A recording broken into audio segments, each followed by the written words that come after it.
और अब राष्ट्र धर्म की शुरुआत करेंगे।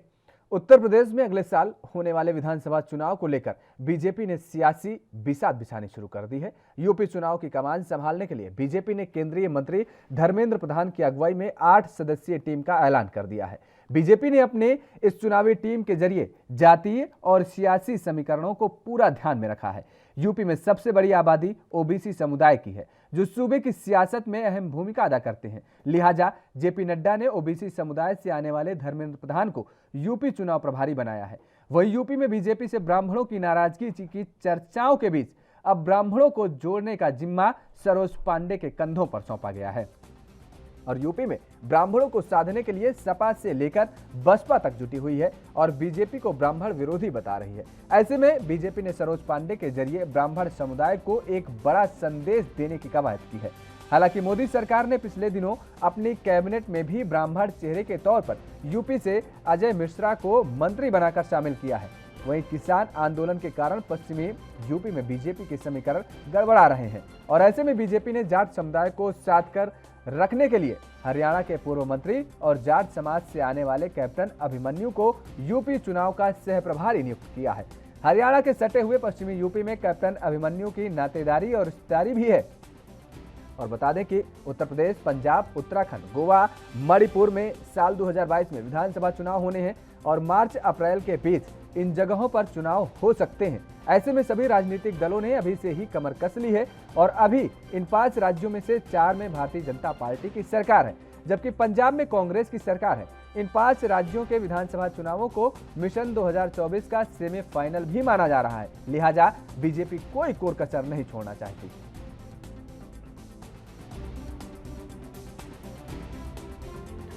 तो उत्तर प्रदेश में अगले साल होने वाले विधानसभा चुनाव की कमान संभालने के लिए बीजेपी ने केंद्रीय मंत्री धर्मेंद्र प्रधान की अगुवाई में 8 सदस्यीय टीम का ऐलान कर दिया है। धर्मेंद्र प्रधान को उत्तर प्रदेश विधानसभा चुनाव के लिए प्रभारी नियुक्त किया गया है और उनके साथ 7 सह प्रभारी बनाए गए हैं। बीजेपी ने चुनावी टीम के जरिए जातीय और सियासी समीकरण साधने की भरपूर कोशिश की है। ओबीसी समुदाय से आने वाले धर्मेंद्र प्रधान को यूपी चुनाव की कमान सौंपी गई है, तो उनके साथ केंद्रीय मंत्री अनुराग ठाकुर, अर्जुन राम मेघवाल, सरोज पांडे, शोभा करंदलाजे, कैप्टन अभिमन्यु, अन्नपूर्णा देवी और विवेक ठाकुर को भी लगाया गया है। बीजेपी ने यूपी चुनाव की टीम गठन में सूबे के जातीय समीकरण का पूरा ख्याल रखा है। दरअसल ओबीसी पर पूरी तरीके से भारतीय जनता पार्टी की नजर है और यूपी में सबसे बड़ी आबादी ओबीसी समुदाय की है, जो सूबे की सियासत में अहम भूमिका अदा करते हैं। 2014 के लोकसभा चुनाव से ही बीजेपी के पाले में आ खड़े हुए यूपी में सर्वाधिक आबादी वाले पिछड़ा और अन्य पिछड़ा वर्ग को साधे रखने के लिए जेपी नड्डा ने ओबीसी समुदाय से आने वाले धर्मेंद्र प्रधान को यूपी चुनाव प्रभारी बनाया है। धर्मेंद्र प्रधान ने छत्तीसगढ़, बिहार और झारखंड राज्य में प्रभारी रहते हुए ओबीसी के बड़े तबके को पार्टी से जोड़ने का काम भी किया था। बीजेपी का यह कार्ड यूपी में पिछड़ों को अपने पाले में खींचने का प्रयास कर रही है। समाजवादी पार्टी के दांव को बेअसर करने वाला माना जा रहा है।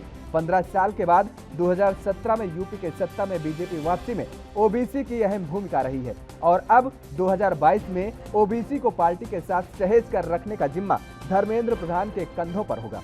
धर्मेंद्र प्रधान 2017 में उत्तराखंड में जेपी नड्डा के साथ चुनाव की कमान भी संभाल चुके हैं और बीजेपी के सत्ता में वापसी के पीछे उनकी रणनीति को अहम माना गया था।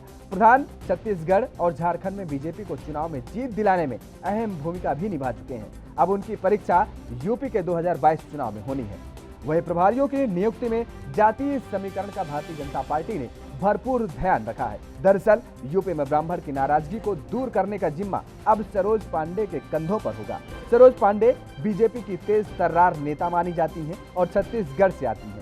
काफी लंबे समय से बीजेपी में संगठन का काम संभाल रही हैं। यूपी में ब्राह्मणों को साधने के लिए सपा से लेकर बसपा तक जुटी हैं और बीजेपी को ब्राह्मण विरोधी बता रही हैं। ऐसे में बीजेपी ने सरोज पांडे के जरिए ब्राह्मण समुदाय को एक बड़ा संदेश देने की कवायद भी की है। हालांकि मोदी सरकार ने पिछले दिनों अपनी कैबिनेट में भी ब्राह्मण चेहरे के तौर पर यूपी से अजय मिश्रा को मंत्री बनाकर शामिल किया है और यूपी में भूमिहारों को साधने का काम बिहार के दिग्गज नेता सीपी ठाकुर के बेटे राज्यसभा सदस्य विवेक ठाकुर के कंधों पर होगा। यूपी में भूमिहार समुदाय भले ही 2% हो, लेकिन वाराणसी, गाजीपुर, मऊ, बलिया, आजमगढ़ और जौनपुर में अच्छी खासी संख्या है और इनकी अच्छी खासी पकड़ भी है। यह पूर्वांचल का इलाका बिहार से सटा हुआ है। ऐसे में विवेक ठाकुर यूपी के भूमिहारों के बीच बीजेपी के लिए अहम रोल अदा कर सकते हैं। हालांकि भूमिहार यूपी में फिलहाल बीजेपी का परंपरागत वोटर माना जाता है, लेकिन मौजूदा समय में भूमिहारों का कोई बड़ा नेता नहीं है। मनोज सिन्हा जम्मू कश्मीर के उपराज्यपाल हो गए हैं और जिसके सक्रिय राजनीति में अब वो नहीं है। ऐसे में पूर्व अधिकारी ए.के. शर्मा को यूपी के राजनीति में बीजेपी ने उतारा, लेकिन योगी ने उन्हें अपनी कैबिनेट में अभी तक जगह न देने से उनका कोई खास प्रभाव नहीं जमा सका। और ऐसे में माना जा रहा है कि बीजेपी विवेक ठाकुर के जरिए भूमिहारों को एक संदेश दिया है।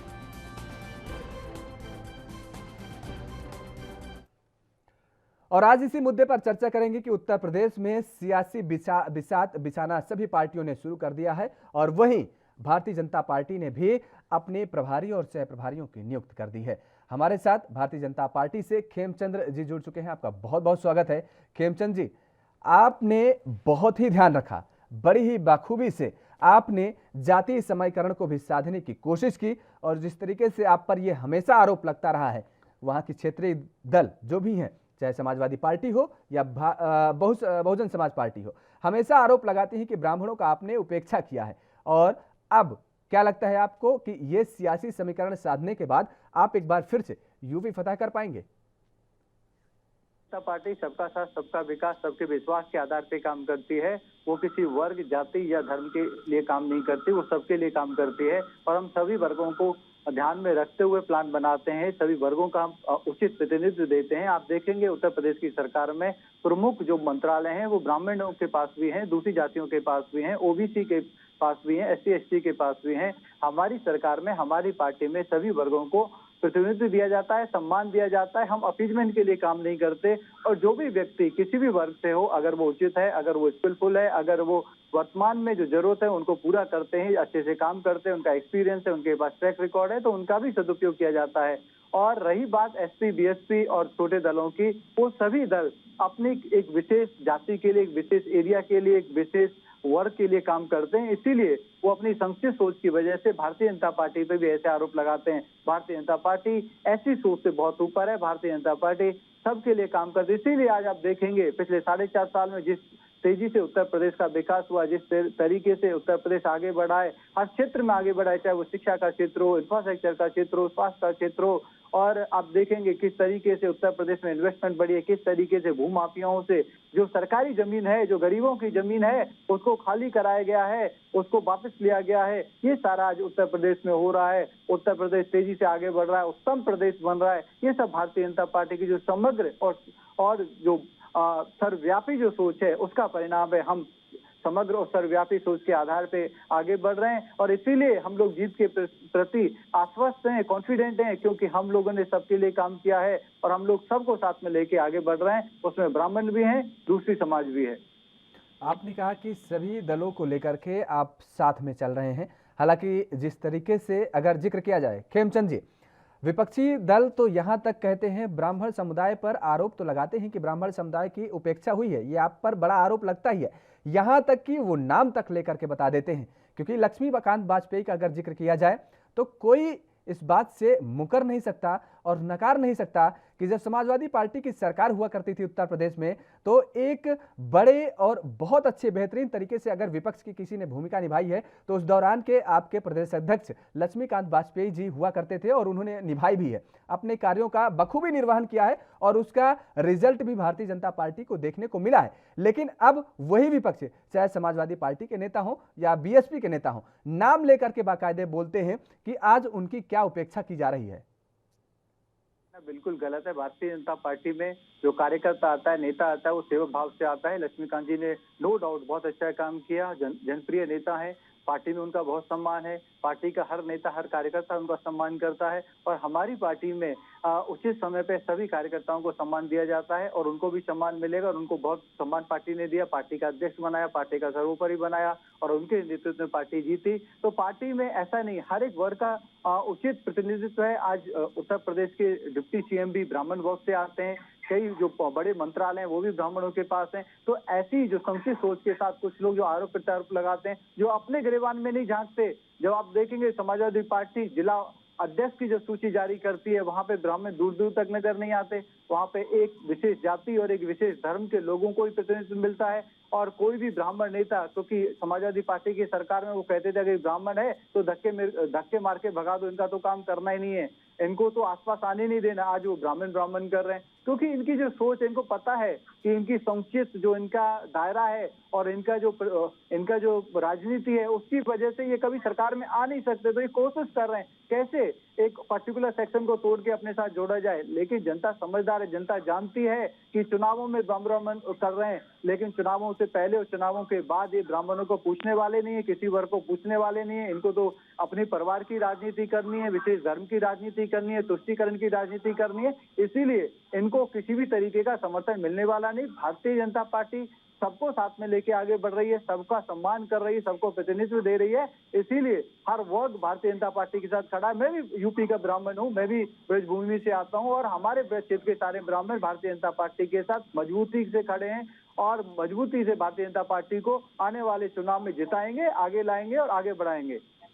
खेमचंद शर्मा जी, आप भी ब्राह्मणों का सम्मेलन कर रहे हैं, बीएसपी भी प्रबुद्ध सम्मेलन कर रही है, समाजवादी पार्टी पहले से ही प्रबुद्ध वर्ग के सम्मेलन कर ही रही है। आखिर ये प्रबुद्ध वर्ग जाएगा तो कहां जाएगा? क्योंकि समाजवादी तो पार्टी की तरफ से तो पहले ही एक प्रबुद्ध वर्ग उनका संगठन चलता है। मनोज पांडे उसका पूरा जिम्मा संभाल रहे हैं, जो कि कैबिनेट मंत्री भी रह चुके हैं पूर्व में और वर्तमान में समाजवादी पार्टी के विधायक भी हैं।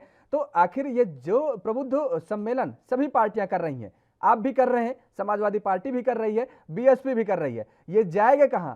ये तितर बितर ये बटेगा। आप भी दावा कर रहे हैं कि ये हमारे साथ है, बीएसपी कह रही है कि जितनी उपेक्षा की गई है बीएसपी में केवल इनका ठिकाना है। समाजवादी पार्टी लगातार दावा कर ही रही है कि ये तो उनका पहले से ही वो सम्मान करते नजर आए हैं। कितने लोगों को उन्होंने अपने मंत्रिमंडल में शामिल किया, कितने लोगों को उन्होंने जिम्मेदारी सौंपी थी जब उनकी सरकार थी। तो ये क्या लगता है कि ये भारतीय जनता पार्टी के साथ पूरी तरीके से आएगा?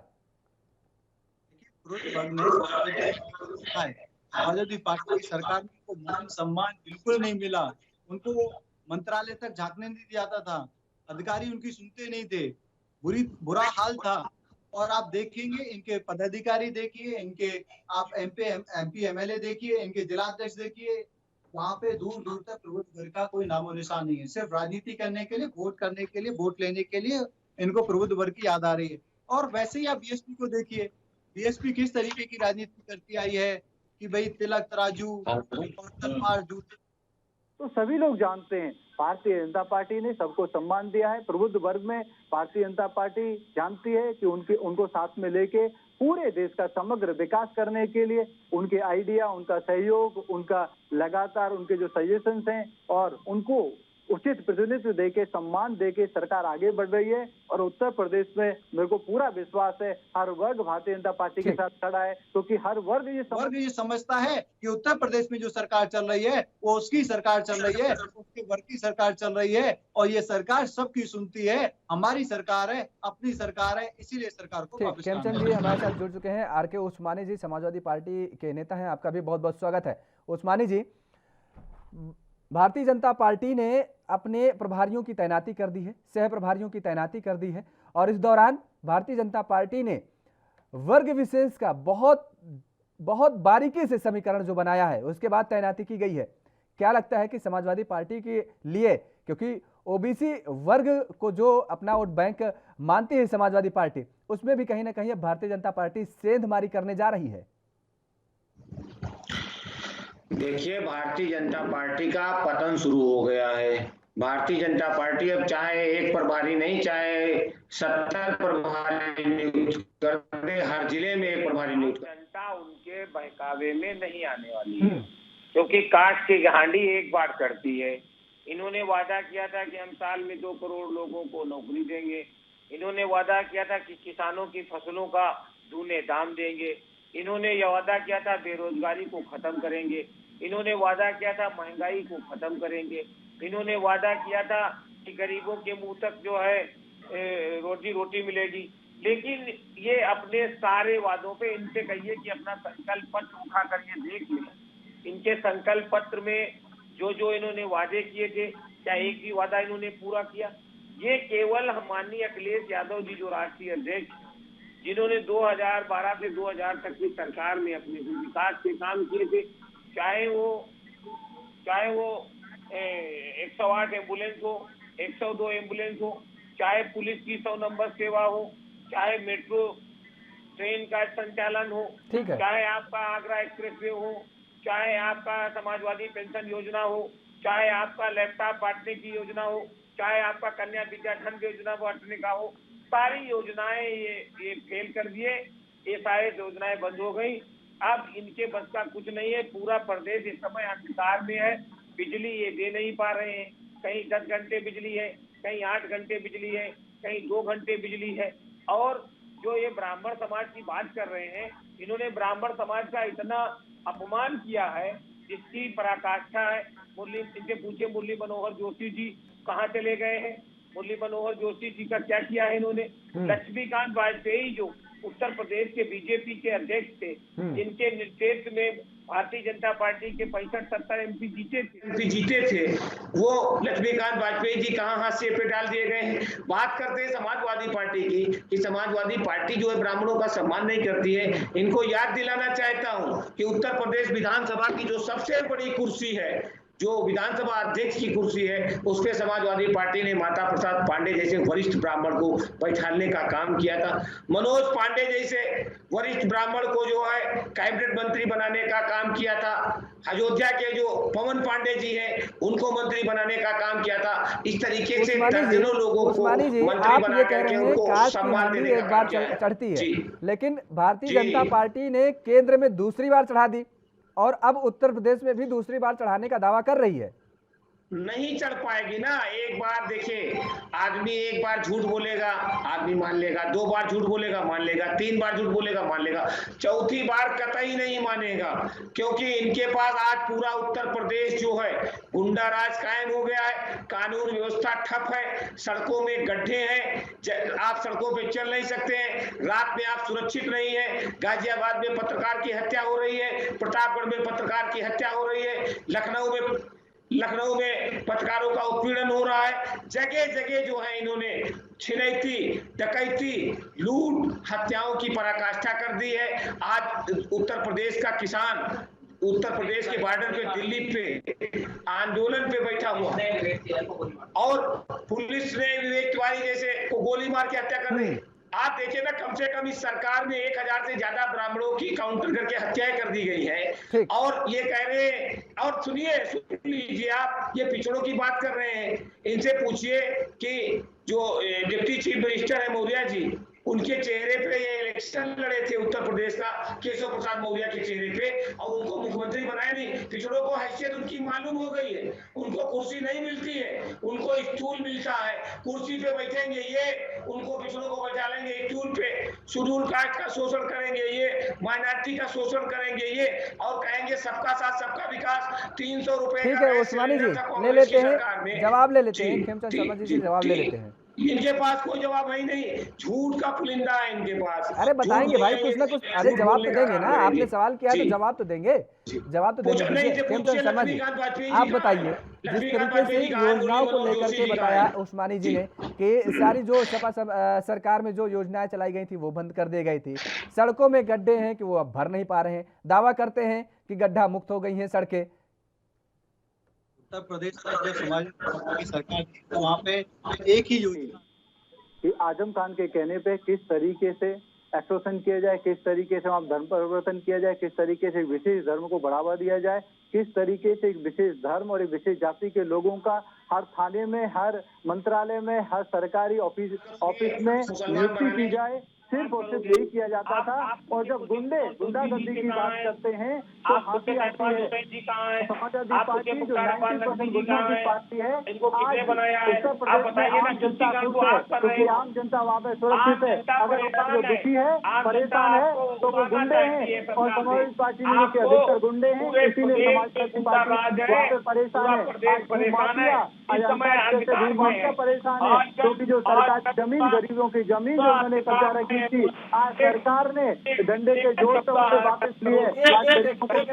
उस्मानी जी आपके पास भी आ रहे हैं, उस्मानी जी आपके पास आ रहे हैं। खेमचंद शर्मा जी, आप सवाल का जवाब दीजिए, किसने क्या किया है? अभी आजम खान जी का जिक्र किया, मैं आजम खान जी का सवाल ले लूंगा आपसे, उस्मानी साहब से। आप ये बताइए, आप गड्ढा मुक्ति का दावा किए कि अब पूरा प्रदेश गड्ढा मुक्त हो चुका है। आप ये कह रहे हैं कि पूरे प्रदेश में राम राज्य चल रहा है। हालात कैसे हैं, क्या आप जानते हैं? प्रदेश से आता हूं। उत्तर प्रदेश में मैं मल्टीपल टाइम हर जगह अलग अलग जगह जाके दौरे करता हूं।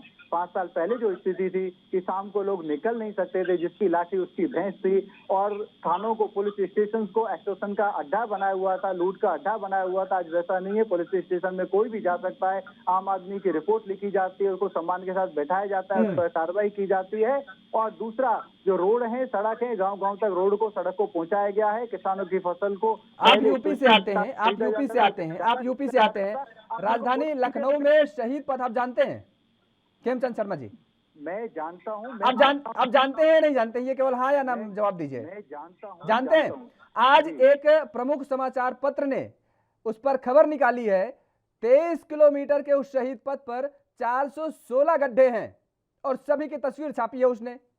राजधानी लखनऊ में शहीद पथ 23 किलोमीटर का है, 416 गड्ढे। सोचिए, समाचार पत्र ने गड्ढे गिने और बड़े गड्ढे गिने हैं, छोटे मोटे नहीं, उनकी सारी तस्वीर छापी है। समाचार पत्र को बहुत बहुत साधुवाद। बरसात का टाइम है, इतने बड़े रोड ट्रैक पे उन्होंने जो गड्ढे गिना है उनको पुनः भर दिया जाएगा। और हर बार ये ऐसा होता है, जब बरसात होती है, पानी बरसता है, तो सड़क में जहां तहां गड्ढे होते हैं, पानी की वजह से बनते हैं। और ये ऐसा नहीं है कि पहली बार है, लेकिन वहाँ पे सड़क है। पहले तो सड़कों में गड्ढे थे, पहले तो गड्ढों में सड़क थी।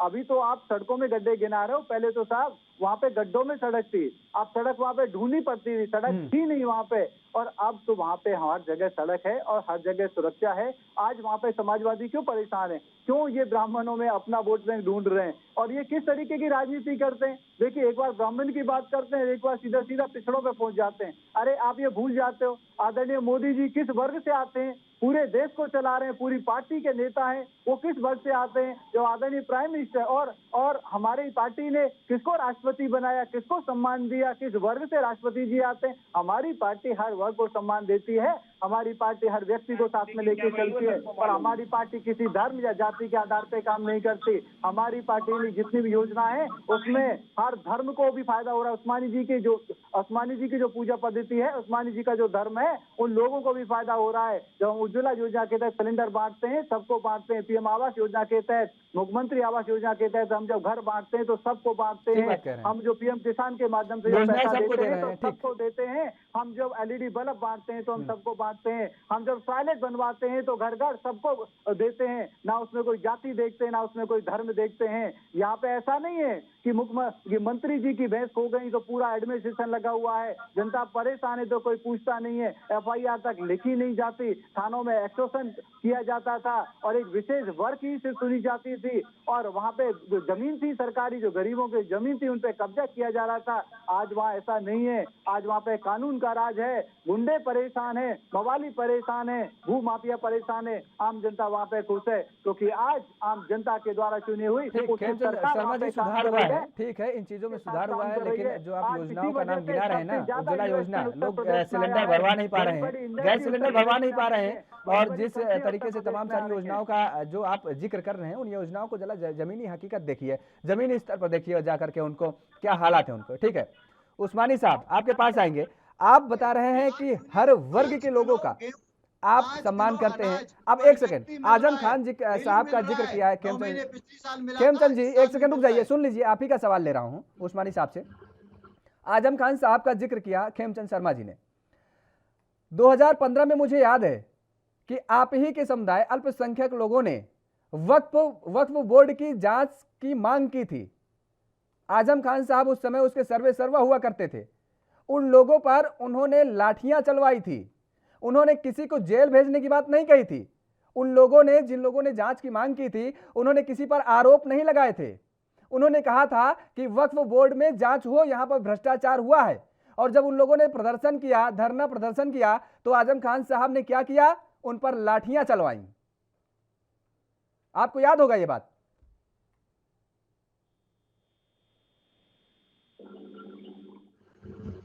उस्मानी साहब जवाब दें आपको? जी जी।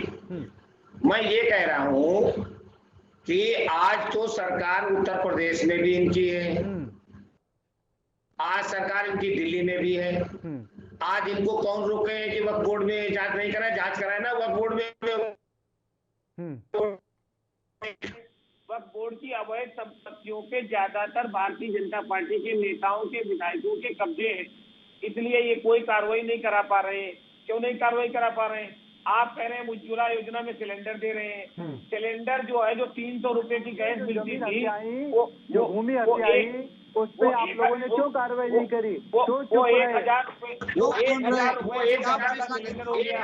कोई आदमी सिलेंडर ले नहीं पा रहा है। और वो सिलेंडर की जो ये कह रहे हैं फ्री दे रहे हैं, उसकी वसूली गैस का रेट बढ़ा करके ये कर रहे हैं। कानून व्यवस्था की ये बात कर रहे हैं, कह रहे हैं थानों में आम आदमी चला जाए। अरे थाने में इनसे पूछो, जो पत्रकार महोदय गाजियाबाद में इनकी भतीजी को छेड़छाड़ रहे थे गुंडे भारतीय जनता पार्टी के, उसकी शिकायत की थी थानेदार से। थानेदार ने उन गुंडों के खिलाफ कार्रवाई करने के बजाय उन गुंडों को बता दिया कि फला पत्रकार ने तुम्हारी शिकायत की है। पत्रकार महोदय को गोली मार के हत्या कर दी गई। इनसे पूछे, गोरखपुर में जो गुंडे मारने गए थे, जो लड़की जिसके बाप को पीट रहे थे, वो वीडियो बना रही थी, उसको गोली मार दी। वो वहां से रेफर हो गई, लखनऊ आई, लखनऊ में उसकी डेथ हो गई। ये कानून व्यवस्था की इनकी धज्जियां उड़ रही है। इनको दिखाई नहीं पड़ रहा है ना, क्योंकि इनका लोकतंत्र में विश्वास ही नहीं है, संविधान में इनका विश्वास ही नहीं है। इनका लाठी तंत्र मजबूत है। लठ चला करके वोट लेना चाहते हैं, डरा धमका करके वोट लेना चाहते हैं जनता को, पत्रकारों को प्रताड़ित करके अपने फेवर में खबर चलाना चाहते हैं। देखा नहीं था अभी लखनऊ के समाचार टीवी चैनल के वहां इन्होंने छापा मरवाया, वहां जांच कराई। मतलब अपने जो लोग इनके साथ हैं उनकी जांच हो नहीं रही है। ये विपक्ष की जांच कराएंगे, ये विपक्ष के पत्रकारों को जेल भिजवाएंगे। ये इनकी मानसिकता है। इनसे पूछो, समाजवादी पार्टी की सरकार में प्रत्येक जो बच्चे इंटर पास करती थी लड़कियां, उनको कन्या विद्या धन के नाम पे 30,000 रुपए दिया जाता था। पूछो इन्होंने एक पैसा दिया कन्याओं को? इनसे पूछो, जो इंटर बच्चे पास करते थे, ग्रेजुएट में एडमिशन लेते थे, उन सब बच्चों को लैपटॉप देने का काम हमारी उत्तर प्रदेश की सरकार, माननीय मुख्यमंत्री अखिलेश यादव जी ने किया था। इन्होंने अगर सब बच्चों को लैपटॉप दिया हो तो ये बता दें। हमारी सरकार ने 3.5 लाख रुपए के लोहिया आवास देने का काम किया, जिसमें पूरा आवास उनका बन जाता था, वो आराम से उसमें रहते थे। इनके पास कोई योजना नहीं। आज जो विद्युत, जो पावर हाउस, जो बड़े बड़े ऊर्जा संयंत्र लगाने थे वो माननीय अखिलेश यादव जी ने लगाए थे। जो विद्युत आपूर्ति चलेगी वही चलेगी। 5 साल में इन्होंने कोई विद्युत का कोई परियोजना लगाई हो तो बताएं। हमने लखनऊ से आगरा तक एक्सप्रेस वे बना दिया, आप 3 घंटे में आगरा पहुंच जाओगे। इन्होंने कोई एक्सप्रेस वे, ये भी बीजेपी भी तो कह रही है पूर्वांचल एक्सप्रेस बनवा रही है और आपसे कम बजट में बना रही है। जितना आपने बजट निर्धारित किया था आपकी सरकार ने, उससे कम बजट में भारतीय जनता पार्टी बनवा रही है। अरे कहाँ बना पा रही? 5 साल हो गए, अब ये जाने वाले हैं। अब तो इनकी विदाई तय हो गई है, अभी तक तो बना नहीं पाए। हमने 1.5 साल में एक्सप्रेस वे बना के तैयार कर दिया था, ये 5 साल में नहीं बना पाए। गोमती नगर आप निकल जाइए, लखनऊ का जो दिल है गोमती नगर की सड़कों में गड्ढे हैं। प्रदेश की क्या हालत है आप अंदाजा लगा लीजिए। अभी जब बारिश हुई तो तमाम जिलों के इनके जो शहर थे वो लबालब भरे हुए थे, गाड़ियां डूबी जा रही थी, कई ड्राइवर मौत हो गई उनकी, उसमें गाड़ियां समा गई उसी गड्ढे में। सड़कें जो है पूरी नदियों में तब्दील हो चुकी हैं। इनके पास कोई योजना नहीं है।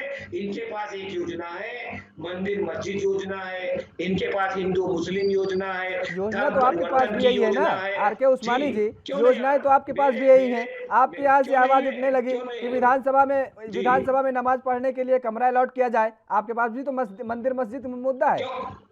आपके पास भी तो यही मुद्दे हैं। अच्छा एक बात बताइए, साक्षी महाराज जी कहने 10 बच्चे पैदा नहीं, करो, हम तो एक हम आदमी नहीं एक हम सिरफिरा आदमी कुछ बोल उस्मानी दे। जी, नहीं, उस्मानी जी, नहीं, हम ये नहीं कह रहे हैं कि भारतीय जनता पार्टी के पास ये मुद्दे नहीं है। भाई, हम ये कह रहे हैं कि उसी कैटेगरी में तो आप भी आकर के खड़े होते हैं ना, जहां पर भारतीय जनता पार्टी को आप खड़ा कर रहे हैं, वही जगह पर तो आप भी आकर के खड़ा हो रहे हैं। मैं जवाब दे रहा हूं आपको ना भाई। एक कोई सिरफिरा आदमी कोई गलत डिमांड करता है तो क्या आप पूरी समाजवादी पार्टी को कहेंगे? भाई विधानसभा के अंदर मस्जिद बनी हुई है, विधानसभा के सामने राजभवन की मस्जिद ठीक बात, बनी हुई है, गेट नंबर 7 पर मस्जिद है और गेट नंबर 5 पर मंदिर है। उन विधायकों को शायद यही नहीं पता है, क्योंकि वो विधानसभा जाते ही नहीं होंगे, वो सदन की कार्यवाही में हिस्सा ही नहीं लेते होंगे, वो केवल जनता को बेवकूफ बनाने में लगे हुए हैं। फिलहाल रुकते हैं एक छोटे से ब्रेक के लिए, ब्रेक के बाद फौरन हाजिर होते हैं और चर्चा को आगे बढ़ाएंगे।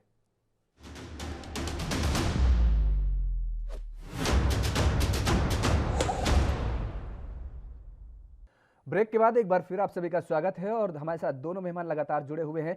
तो उत्तर प्रदेश में सियासी हलचल अब तेज हो गई है और सभी राजनीतिक दल अपनी अपनी सियासी गोद बिछाने में लगातार जुटी हुई हैं। और अब आएंगे सीधे खेमचंद शर्मा जी आपके पास। बड़े आरोप लगाए हैं समाजवादी पार्टी के नेता आर.के. उस्मानी जी ने। आप जिस तरीके से जो दावा कर रहे हैं वो सारे दावा निराधार कर रहे हैं, ये कह रहे हैं वो। दूसरी बात ये कि आप पक्षपात भूमिका निभा रहे हैं। आपके विपक्ष में जो बोलता है उस पर आप कार्रवाई की बात करते हैं, उस पर आप कार्रवाई करवाते हैं। और जिस तरीके से उन्होंने कानून व्यवस्था की जो धज्जियां उड़ी हैं, कि जिस तरीके से उन्होंने गिनाए हैं कि कहां कहां पर कौन कौन सी घटनाएं हुई हैं, ये पोल तो खोल रही है ना कानून व्यवस्था की आपके राज्य में। इसीलिए वहां पे रोटी नहीं बन पाती थी। मतलब उत्तर प्रदेश का इतना बुरा हाल था कि वहां पे कोई भी व्यक्ति अपना जीवन और अपना काम ढंग से चला नहीं पाता था। इसीलिए लोग माइग्रेट किए, दूसरे प्रदेश में गए, दूसरे राज्यों में गए, दूसरे शहरों में गए। आज वहां पे स्थिति है, मानता हूँ बड़ा प्रदेश है और बहुत सारे जो प्रॉब्लम्स हैं इन लोगों ने 25 साल में खड़ी करी। जो लोग इन्होंने डिपार्टमेंट में अपॉइंट करे, अभी भी इनके अपॉइंटी वहां पे बैठे हैं, अभी भी इनके चेले वहां पे बैठे हुए हैं, अभी भी इनके गुर्गे बैठे हुए हैं। जहां तक उनकी वजह से प्रॉब्लम होती है, आटे में नमक की वजह बराबर अभी भी प्रॉब्लम हो सकती है। लेकिन हमारी सरकार ने तेजी से उत्तर प्रदेश को सुधारा है, उत्तम प्रदेश बनाया है और हर एक रैंकिंग में आप देखेंगे उत्तर प्रदेश की रैंकिंग में सुधार आया है और उत्तर प्रदेश का जीवन बेटर हुआ है। उत्तर प्रदेश में लोगों को खुशहाली आई है, हर क्षेत्र में विकास हुआ है, उसी की वजह से इन्वेस्टमेंट बढ़ा है। बड़ी बड़ी कंपनियां आज उत्तर प्रदेश को देख रही हैं, वहां पे इन्वेस्टमेंट कर रही हैं, वहां पे सेटअप लगा रही हैं। रही बात उस्मानी जी की, ये लोग सिर्फ और सिर्फ धर्म की अपीजमेंट की राजनीति के अलावा कुछ नहीं कर सकते। ये कहते हैं कि एक नेता ने बोल दिया कि भाई वहां पे नमाज के लिए कमरा दो, उससे ये दूरी बना रहे हैं। आप अखिलेश यादव जी से भी दूरी बना लो, जो वैक्सीन पे क्वेश्चन खड़ा कर रहे थे, जो वैक्सीन पे सवाल खड़ा कर रहे थे, जो वैक्सीन ना लगवाने के लिए लोगों को उकसा रहे थे और उनकी वजह से लाखों लोगों ने वैक्सीन उस समय नहीं लगाई और बहुत सारे लोगों की मौतें हुई, बहुत सारे लोगों को नुकसान हुआ, बहुत सारे लोग और बहुत सारे परिवार उजड़े। उनसे भी डिस्टेंस बनाओ, उनको भी पार्टी से निकालो। और आदरणीय नेताजी जो कहते थे कि भाई उस समय जब उस समय जब बहन बेटियों के साथ अत्याचार होते थे, उस समय कहते थे जवानियों में लड़के कभी ना कभी गलतियां कर देते हैं, जवानी में गलतियां हो जाती हैं। आप उनसे भी दूरी बनाओ, आप आजम खान से भी दूरी बनाओ, जो गरीब गांव किसानों की जमीन पे कब्जा करके यूनिवर्सिटी बनाए हुए थे, महल बनाए हुए थे और वो महलों का उपयोग अपनी शान शौकत के लिए, अपने ऐशो आराम के लिए कर रहे थे। आप उनसे भी दूरी बनाओ, आप उनसे भी दूरी बनाओ जो परिवार की राजनीति करते हैं। एक ही परिवार का अध्यक्ष, एक ही परिवार का संरक्षक, एक ही परिवार का मंत्री, एक ही परिवार का एमएलए, एक ही परिवार के एमपी, आप उनसे भी दूरी बनाओ। अगर आप डेमोक्रेसी में रहते हो तो डेमोक्रेटिक वे से पार्टी चलाओ और पार्टी में भी डेमोक्रेसी होनी चाहिए, पार्टी में भी चुनाव होना चाहिए। क्यों नहीं यादव परिवार से बाहर का अध्यक्ष बनता, क्यों नहीं आप उस्मानी जी वहाँ के अध्यक्ष बन जाते, क्यों नहीं समाजवादी पार्टी आपको अध्यक्ष बना देती?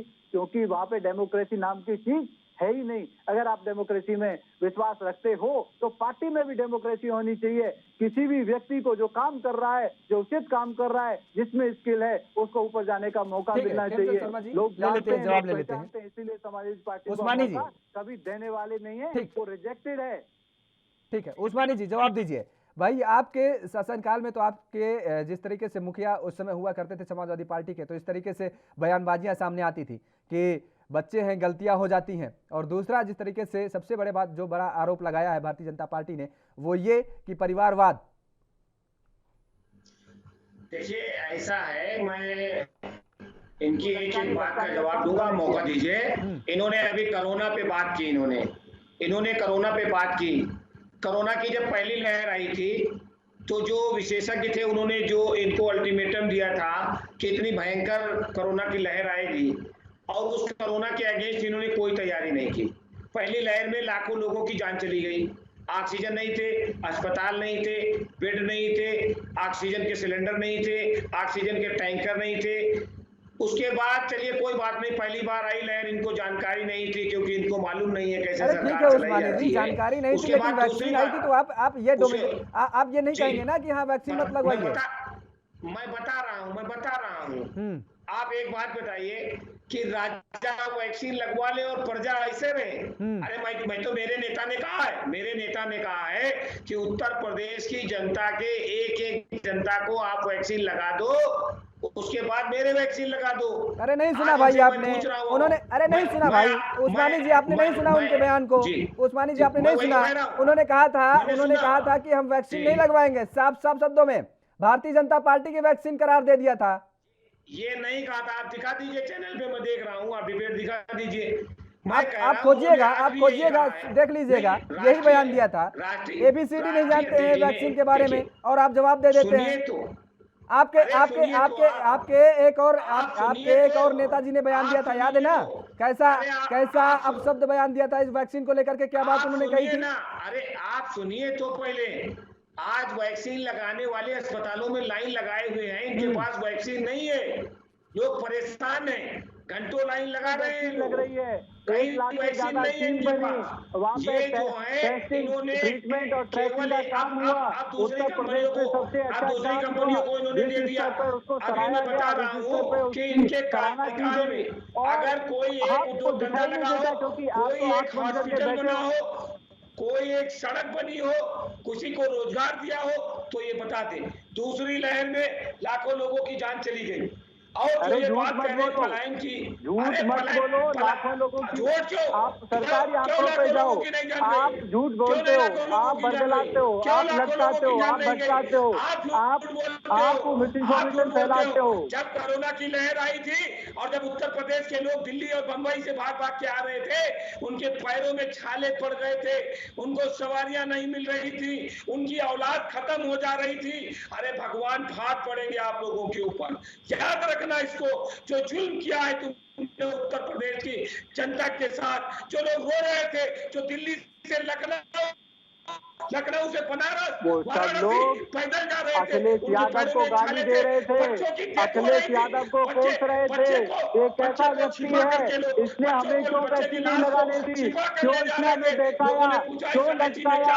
अगर हम वैक्सीन लगा लेते तो हमें नुकसान नहीं होता। वो अखिलेश यादव को, वो आपकी पार्टी को, वो समाजवादी पार्टी को कोस रहे थे। तरीके से ना अस्पताल में बैठ के, ना अस्पताल में दवाएं थी, ना अस्पताल में ऑक्सीजन थी, और जो अस्पताल हमने बनाए थे, हमारी सरकार ने बनाए थे, चाहे वो अरे कहाँ अस्पताल बनाए थे, गिने चुने अस्पताल, जिला अस्पतालों की तक हालत खराब थी। हमारी पार्टी ने हर जिले में अस्पतालों को दुरुस्त किया है, हर जगह प्लांट लगाए।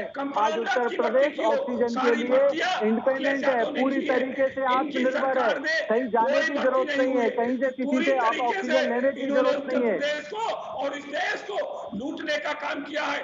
आज विकास की बात कर रहे हो, लूटने का तो सभी जानते हैं। जब अखिलेश जी को बंगला खाली करना पड़ा तो चोटी तक निकाल दे गए, चौथी चोट तक बन गए, और वो लूटने की बात करते हैं। जो थी उसको इकट्ठा करके -25.9% में पहुंचा दिया है। इस देश को गड्ढे में धकेलने का काम किया है। आप देखिए ना, आप ये झूठ बोल के केवल लोगों को बलगला सकते हो, लेकिन जो सरकारी आंकड़े हैं, जो गवर्नमेंट के आंकड़े हैं, वो मैं आपको बता रहा हूँ कि इस देश की जो GDP है वो गिर के -25.9% पे पहुंच गई है। सारे आपको पता ही नहीं है GDP ने किस तरीके से बाउंस बैक किया है।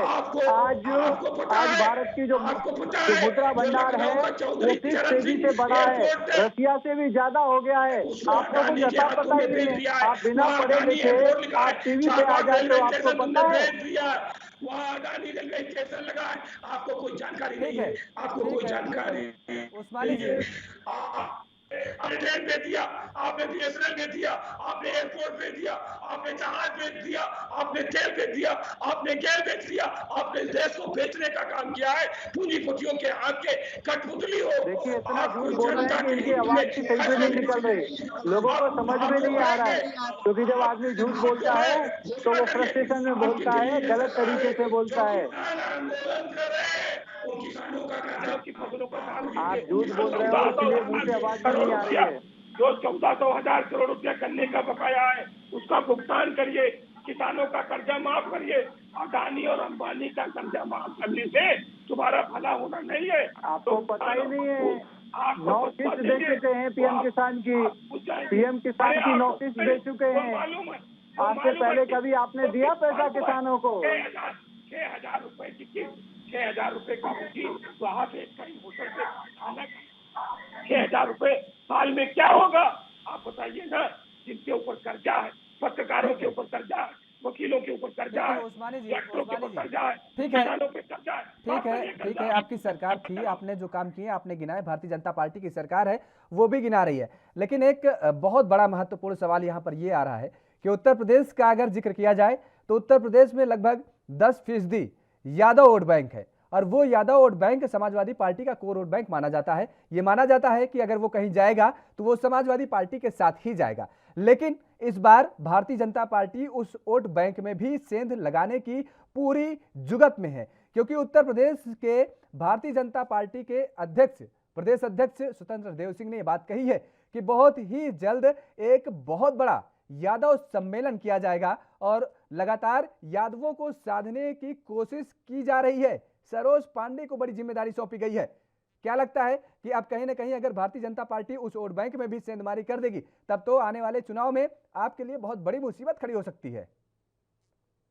देखिए ऐसा है, मैं आपको बता रहा हूँ कि अभी मैं इनकी बात को बहुत ध्यानपूर्वक सुन रहा था कि ये कह रहे थे कि हम जाति और भावना वर्ग विशेष ये नहीं करते हैं। फिर ये यादव सम्मेलन कहाँ से आ गया?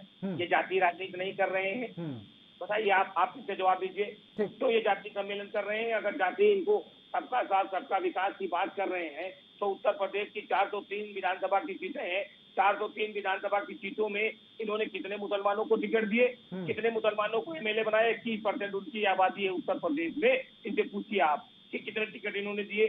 जब सबका साथ सबका विकास है, सबको सम्मान देने की बात है, तो टहलू खां अफलाक खां उनको एक भीड़ का झुंड जाके पीट की मार देती है। कौन सी इनकी कानून व्यवस्था है?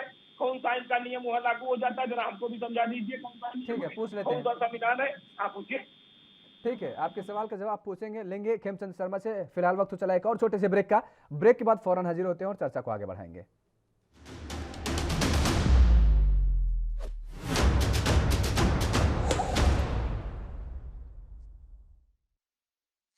ब्रेक के बाद एक बार फिर आप सभी का स्वागत है और चर्चा को आगे बढ़ाएंगे। सीधे चलेंगे खेमचंद शर्मा जी के पास। खेमचंद जी, आप इस बात का दावा करते हैं कि सभी को एक साथ लेकर के चलेंगे, सभी का विकास एक साथ करेंगे। आप यादव सम्मेलन करते हैं, क्षत्रिय सम्मेलन, वैश्य सम्मेलन, प्रबुद्ध सम्मेलन, ये अलग अलग वर्ग के फिर अलग अलग थालियां क्यों सजा रहे हैं भाई?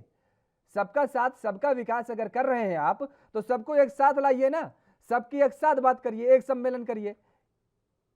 देखिए, जब मोदी जी की रैली होती है, योगी जी की रैली होती है, लाखों लोग आते हैं, सब समाज के लोग आते हैं। हमारी पार्टी में हर वर्ग से कार्यकर्ता हैं, वो अपने जो समर्थक हैं, अपना जो क्षेत्र है उसके हिसाब से अगर प्रोग्राम करना चाहते हैं तो उसमें कोई बुराई नहीं है। हम लोग हमेशा हमारी जितनी भी पॉलिसी है, जितनी भी हमारी स्कीम है, वो सबके लिए है और हम कहीं भी कोई भेदभाव अपने हिसाब से वो करना नहीं चाहते हैं।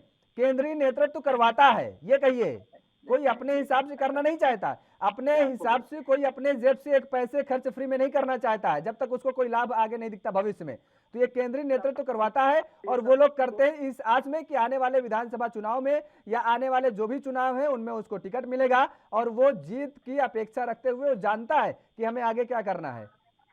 देखिए, भारतीय जनता पार्टी को समझने के लिए आपको ये जानना जरूरी है कि भारतीय जनता पार्टी में कोई भी व्यक्ति जो ज्वाइन करता है वो सेल्फ के लिए नहीं, राष्ट्र के लिए, प्रदेश के लिए, जनता के लिए ज्वाइन करता है। और इस तरीके से कि भाई मैं करूंगा तो कुछ मिलेगा, ऐसा भारतीय जनता पार्टी में नहीं होता है। ऐसा समाजवादी पार्टी में होता होगा। समाजवादी पार्टी में इस तरीके से परिपाटी होगी। हमारी यहाँ पे जो देश हित में, समाज हित में जो कार्य हैं वो हमारे केंद्रीय नेतृत्व द्वारा दिए जाते हैं। जैसे वैक्सीनेशन का कार्य है, क्योंकि वो देश हित में कार्य है, वो हमारी नेतृत्व द्वारा दिया गया।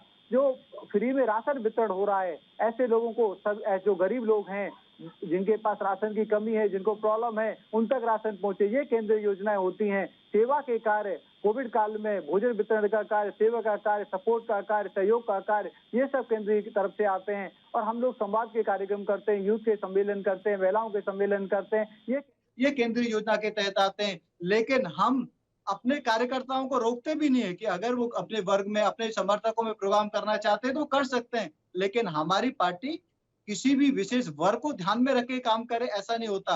हमारी पार्टी और हमारी सरकार सबका साथ सबका विकास के आधार पे काम करती है। इसीलिए सब लोग हमारे साथ हैं। सुन लीजिए, आपके प्रदेश अध्यक्ष साहब ये कह रहे हैं कि वो यादव सम्मेलन करेंगे। कौन से यादव वर्ग से आते हैं वो आपके प्रदेश अध्यक्ष जी, आपने जो सम्मेलन करने जा रहे हैं? समझा ही नहीं। और आप ये कह रहे, दूसरी बात, आप ये कह रहे हैं ना कि समाज सेवा, मुझे मत बताइए। हमने बहुत समाज सेवियों को देखा है जो बाइक से चलते थे और समाज सेवा करते करते कलफ का कुर्ता पहनते हुए सफारी फॉर्च्यूनर से नीचे नहीं उतरते हैं। वो अब हमने ऐसे समाज सेवियों को देखा है उत्तर प्रदेश में जो बाइक से चलते थे और समाज, पता नहीं कौन सी ऐसी समाज सेवा वो करने लगे, कौन सी ऐसे समाज से वो जुड़ गए कि वो उनके पास इतनी संपत्ति आ गई कि जो बाइक में पेट्रोल डलाने के लिए उन्हें सोचना पड़ता था, आज वो ब्लैक फिल्म चढ़ी हुई 4 व्हीलर से टहल रहे हैं, कलफ नहीं टूटता है कुर्ते का। मैंने ऐसे भी समाज सेवी को देखा है। आपने बोल लिया, अब आप सुन लिए। भारतीय जनता पार्टी में आप ऐसे हजारों कार्यकर्ता और नेता पाएंगे जिनकी संपत्ति आज से 20 साल पहले जितनी थी उतनी ही है या उससे 10-20% बड़ी है। वो पहले भी टूटी फूटी छोटी गाड़ी में चलते थे, आज भी वैसी ही हैं। उनका जो घर की स्थिति थी वैसी ही आज की ले लेते हैं सवाल, उस्मानी साहब से सवाल ले लेते हैं और आपको एक जवाब दे देते हैं छोटा सा, आपको ले लेते हैं। सुन लीजिए, आपके ही नेता, जरा पता कर लीजिएगा कि जिनकी संपत्तियों पे जांच चल रही थी, जिनकी जमीन पर ये बताया जा रहा था कि वो अवैध कब्जा है, पता कर लीजिएगा। हनुमान जी के सामने मत्था टेकते हैं वो इसलिए क्योंकि उनकी संपत्ति बची रहे। नाम नहीं लेंगे, पता कर लीजिएगा उनकी संपत्ति पे क्या हुआ, उनकी संपत्ति पे क्या हुआ, भारतीय जनता पार्टी की सरकार ने क्या कार्रवाई की। आप भारतीय जनता पार्टी के लक्षणों में मत, समाजवादी पार्टी का ही नेता हुआ करते थे वो समाजवादी पार्टी का ही नेता हुआ करते थे और आज आपकी पार्टी में है। पता कर लीजिएगा उनकी प्रॉपर्टी का क्या हुआ। ठीक है, आपने जो कहा, आपने इसका मतलब बता दिया ना कि समाजवादी पार्टी के नेताओं के पास मोटी गाड़ी। अच्छा, आपके पार्टी में आ गए, आपकी पार्टी में वो आ गए तो वो धुल गए, पाक साफ हो गए। आपकी पार्टी में वो आ गए तो वो पाक साफ हो गए, तब अब जांच नहीं होगी, अब उनकी संपत्ति पर कोई कार्रवाई नहीं होगी। हमारे यहाँ पे कानून काम करता है, ना ही तो हम कानून को रोकते हैं और ना ही हम आगे बढ़ के अननेसेसरी किसी को परेशान करने के लिए कहते हैं। भारतीय जनता पार्टी की सरकार अगर कोई दोषी है तो उसको सजा मिले, ऐसा विचार रखती है। अगर कोई दोषी नहीं है, अगर कोई सही व्यक्ति है तो उसको बिना किसी कारण के परेशान भी नहीं होना चाहिए, परेशान भी नहीं करना चाहिए, ऐसा भारतीय जनता पार्टी का विचार होता है। और भारतीय जनता पार्टी समाज को, जनता को ध्यान में रखे कार्य करती है और कार्यकर्ता भी जनता का और समाज का ही पार्ट है। इसका मतलब ये नहीं कि कार्यकर्ता बन गया तो उसको अननेसेसरी परेशान किया जाए, अननेसेसरी उसको फंसाया जाए या उसकी इंक्वायरी की जाए। हाँ, अगर वो गलत है तो हमारी पार्टी, हमारी सरकार कभी भी इंटरफेयर नहीं करती, कानून अपना काम करता है। ठीक बात। आर.के. उस्मानी जी, भारतीय जनता पार्टी के नेता खेमचंद शर्मा जी तो कह रहे हैं कि उनकी पार्टी बिल्कुल निष्पक्षतापूर्ण काम करती है, कानून अपना काम करती है, कानून में कोई दखलंदाजी देने का वो काम नहीं करते हैं, सबको एक नजरिए से देखा जाता है, वो चाहे भारतीय जनता पार्टी का कार्यकर्ता हो, पार्टी का कोई सदस्य हो या फिर कोई अन्य व्यक्ति हो, अन्य पार्टी का नेता हो। लेकिन उन्होंने अभी थोड़ी देर पहले एक बड़ा आरोप आप पर जरूर लगाया है। उन्होंने ये कहा कि परिवारवाद का जो आरोप लगाया है कि समाजवादी पार्टी में फिक्स है कि राष्ट्रीय अध्यक्ष कौन बनेगा और प्रदेश अध्यक्ष कौन बनेगा, मतलब ये बिल्कुल फिक्स कर दिया गया है, किसी दूसरे के हाथ में कमान नहीं सौंपी जाएगी, जबकि बीजेपी में ऐसा नहीं है। ये अपनी पार्टी का देखें परिवारवाद, पहले दूसरे पार्टी में देखने चले गए। राजनाथ सिंह जी के पुत्र भी जो है वो विधायक है, वो सांसद है, वो अरे मंत्री भैया, हैं। परिवारवाद उसको कहते हैं कि जब राष्ट्रीय अध्यक्ष की नहीं, पोस्ट फिक्स हो तुम्हारे- जाती नहीं, है, तुम्हारे- एमपी की नहीं, पोस्ट नहीं, फिक्स हो जाती नहीं, है, तुम्हारे- राजनाथ सिंह के नहीं, बेटे तुम्हारे- मंत्री परिवार कहाँ के हैं? लिए फिक्स हो नहीं, जाती एक है। सेकंड। मंत्री नहीं, राजनाथ जी विधायक- राजनाथ जी के बेटा मैंने ऐसा विधायक नहीं है बताया, मैंने कि विधायक वो बताया, काजी पार्टी के सुनिए, कान अध्यक्ष साफ वही कर लीजिए परमानेंट अपने। बनेंगे, वही हाँ? मंत्री बनेंगे, वही मंत्री और बनेंगे, उन्हीं को ही आपके पार्टी की पोस्ट गृह मिलेगी। मंत्री हैं, हमारे उनके यहाँ पुत्र पे जी क्या है? अनेक कार्यकर्ता, इसका मतलब ये भी नेता का आपके जो बच्चा है तो उसको मौका नहीं दिया हिमाचल जाएगा। प्रदेश के मुख्यमंत्री थे, उनके पुत्र जी आपके केंद्र में मंत्री हैं। अभी आपने जितिन प्रसाद को कांग्रेस से लिया, ये परिवारवाद नहीं है। अभी आपने ज्योतिरादित्य सिंधिया को वहां लिया, उनको परिवारवाद उसको दल बदल कहते कराया हैं गलत जहाँ तरीके पे से मध्य प्रदेश रिजर्वेशन में। हो जाता है वो परिवारवाद एक ही नहीं है क्या? वो परिवार का व्यक्ति परिवारवाद अध्यक्ष नहीं है क्या? वो बनेगा, अपने परिवार से मुख्यमंत्री नहीं आ बनेगा, रहे थे मंत्री बनेगा, क्या? उनके एमपी बाप दादा बनेगा, मिनिस्टर एमएलए नहीं रहे बनेगा, थे? बाकी केंद्रीय कोई और मंत्री नहीं व्यक्ति रहे नहीं थे? बन सकता। ऐसा आप भारतीय अपने जनता दल में पार्टी में देखिए नहीं ना, है। ऐसा भारतीय कोई जनता जिला पार्टी नहीं का है कोई भी जहाँ के कार्यकर्ता नेता का विधायक मुख्यमंत्री बन बेटा ना सकता है, हो। मंत्री बन सकता है, ऐसी बात कर प्रधानमंत्री रहे बन हो। लेकिन सकता आरके है उस्मानी और जी, पार्टी का आरके अध्यक्ष बन उस्मानी सकता जी, है। अब आपके लिए तो बड़ी समस्या खड़ी होने जा रही ना, क्योंकि भारतीय जनता कौन सी? पार्टी के पास तो बड़े नेता हैं। ये अलग अलग प्रदेशों से अभी नेताओं की फौज उतारने जा रहे हैं उत्तर प्रदेश में, डेरा डाल देंगे उत्तर प्रदेश में, केंद्रीय मंत्री से लेके अलग अलग राज्यों के मंत्री लेकर के यहां तक कि हो सकता है कुछ राज्यों के मुख्यमंत्री तक आ जाएं उत्तर प्रदेश में। अब ये डेरा डालने जा रहे हैं, आपके पास तो गिने चुने नेता हैं, तो मुसीबत तो खड़ी होगी ना आपके लिए 2022 विधानसभा चुनाव को लेकर। दिखाई नहीं पड़ी थी बंगाल में? इन्होंने पूरा उत्तर प्रदेश, पूरा भारत डाल दिया था ले जाके सारे प्रदेश के मुख्यमंत्रियों को। योगी जी जा रहे हैं, शिवराज सिंह चौहान जी जा रहे हैं, फलाने जी जा रहे हैं, अमित शाह जी जा रहे हैं, मोदी जी जा रहे हैं, और वह चिल्ला रहे दीदी दीदी कभी तारीख को गई, कहाँ चली सभ्यता गई? रखो, अकेली टीवी पे दीदी बात थी, करने इनकी की छठियां सभ्यता खड़ी और रखो। बीजेपी के आप मित्र असभ्य गोल कर हो, रहे हैं। ये वही आपकी उत्तर बातों प्रदेश से में होने दिखता जा रहा है, है। इसे बता दो। आप सभ्यता में इसे बता रह दो, नहीं चाहे सकते, कितना उतार तो दें, कम चाहे से कम कुछ कर नेशनल दें, टीवी जनता ने पे मन बना लिया अपनी है जो कि असली उत्तर छवि है प्रदेश वो में दिखाए नहीं। समाजवादी पार्टी की सरकार भारी बहुमत से बनाएंगे। 300 350 सीटें समाजवादी पार्टी जीतेगी। इनको 44 सीटें मिलने जा रही है। कई कई जो है एग्जिट पोल जो पहले के हैं वो आ गए हैं कि ये संभावनाएं आ रही है, 44 सीट इनको मिलने जा रही है। ये चाहे जितने उतार दें, इनको पता नहीं चला वहाँ बंगाल में क्या हुआ है। वहाँ देखा नहीं कि कितने पूरे देश के जितने केंद्रीय मंत्री थे वो आपको शायद उतार पता ही दिए। नहीं कि 3 से पूरे देश 73 में जितने बंगाल इनके में पूछे। मुख्यमंत्री हैं उनको उतार दिए। पूरे देश में जितने मंत्री हैं उनको उतार दिए। एक गली गली पर्चे बांट रहे थे इनके केंद्रीय मंत्री जा करके, लेकिन जनता इनके बहकाए में नहीं आई, क्योंकि आज जनता को पता हो गया है कि 50 रुपए वाला डीजल 100 रुपए में बिक रहा है, 55 रुपए वाला पेट्रोल 110 में बिक रहा है, 60 रुपए वाला कड़वा तेल 210 में बिक रहा है। अडानी ने सरसों डंप कर ली और 210 में हो गया। ये तो अडानी और अंबानी के पोषक तत्व हैं। इनको देश की जनता से कोई लेना देना नहीं। 1 मिनट में अपनी बात खत्म करता हूँ। मेरा इनसे एक विनम्र निवेदन है कि इस देश की जनता ने भारी पैमाने पर आपको वोट दे करके उत्तर प्रदेश में देश की सरकार बनाई थी। आज वो किसान और मजदूर भूखों मर रहे हैं। आज वो किसान और मजदूर, उनके ऊपर हजारों करोड़ रुपया कर्जा है और वो लोग आत्महत्याएं कर रहे हैं, पत्रकार लोग आत्महत्याएं कर रहे हैं, वकील आत्महत्याएं कर रहे हैं। इनसे एक निवेदन है हमारा कि बजाय अडानी और अंबानी का कर्जा माफ कर दीजिए, ये बजाय इन लोगों का ये कर्जा माफ कर दें कि 2 साल के कोरोना काल में इनकी सरकार। चलिए उस्मानी साहब, आपकी बात उन्होंने सुन ली है, खेमचंद शर्मा जी सुन लिए हैं और वो जरूर सरकार तक इस बात को पहुंचाने की कोशिश करेंगे। आप दोनों मेहमानों का हमारे साथ जुड़ने के लिए बहुत बहुत शुक्रिया। तो लगातार जिस तरीके से सियासी अखाड़ा का बिल्कुल तैयार हो चुका है उत्तर प्रदेश में, और सभी सियासी दल लगातार अपनी अपनी पैठ जमाने में, मजबूत करने में लगे हुए हैं, लेकिन जिस तरीके से विपक्ष अब महंगाई का मुद्दा उठा रहे हैं, और वही भारतीय जनता पार्टी का अगर जिक्र किया जाए तो वो सियासी गणित जो फिट करने में लगी है, वो जातीय समीकरण को बैठा करके एक बार फिर से उत्तर प्रदेश में चुनाव फतह करने की कोशिश करने में लगी हुई है।